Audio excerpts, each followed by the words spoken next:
Hello friends, welcome back to my channel. আজকে চলে এসেছি নতুন একটা ভিডিও নিয়ে। আজকে আপনাদেরকে সূত্র দিয়ে হাতা কাটিং করা শেখাবো। ঝুল লাগবে, ঝুল মানে হাতার লম্বা লাগবে, আর আমাদের মুহুরি লাগবে, আর চেস্ট লাগবে, মানে আপনারা কোন চেস্ট অনুযায়ী করছেন সেই চেস্টটা লাগবে। ঠিক আছে, আমি এখানে 32 চেস্টে করে দেখাবো। আপনারা এই সূত্র দিয়ে যে কোনো চেস্টে করে নিতে পারবেন।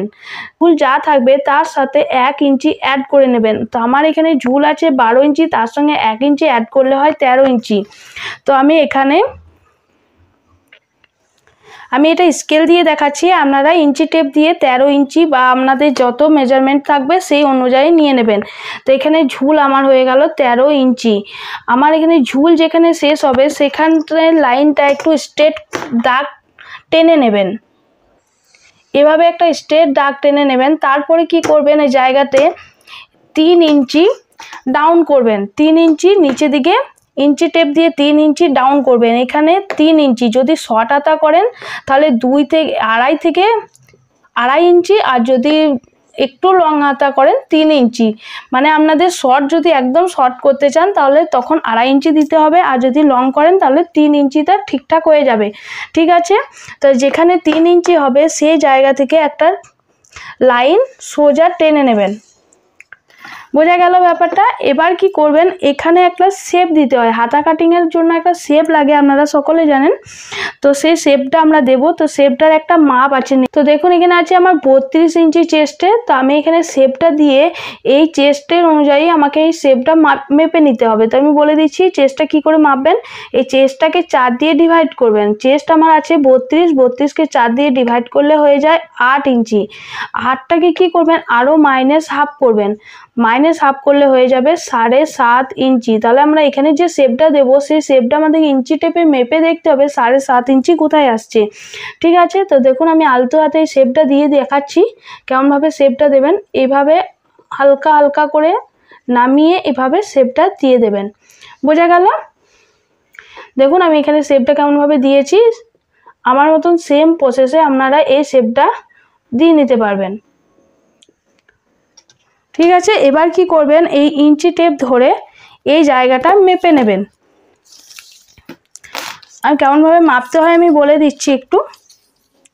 দেখুন ইঞ্চি টেপ, এই ইঞ্চি টেপ ধরে এই জায়গাটা এইভাবে এমনিভাবে আলতো হাতে আস্তে আস্তে ঘুরিয়ে ঘুরিয়ে যেদিকে গেছে সেই দিক থেকে মেপে দেখে নেবেন কোথায় 7.5 ইঞ্চি আসছে। এই জায়গাতে 7.5 ইঞ্চি।